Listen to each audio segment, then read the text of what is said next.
Hello, Cheryl Walker-Robertson, your personal protocol professional here, dropping in on you with this week's newsletter titled, Want to Switch? As the holiday approaches, it's important to note there will be a lot of people traveling. Air travel exceeded a record 300 million people flying this past holiday. Depending on when you booked your flight, you may end up in a seat that is not what you selected or not next to who you want to travel with. If you are anything like my Mr. Robertson, you have a strong preference on not only your seat number, but also on the airline, on the aircraft, on the model, on the meal.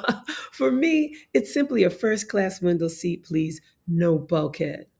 If you've flown a lot lately, odds are you've been in a situation where a fellow passenger requested to swap seats with you, or maybe it's you doing the requesting. Question is it considered rude to ask someone to switch seats, or is it rude to say no if asked?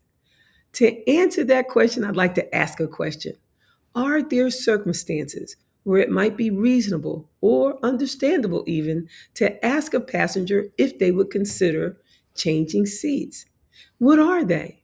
Perhaps a mother separated from a young child, or a son separated from a challenged family member, or newlyweds ended up sitting apart. When asked, do you consider the times you needed that favor and were given grace?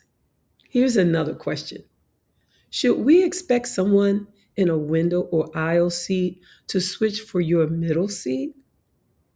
Asking a fellow passenger to change their seat more than likely puts them in an awkward position.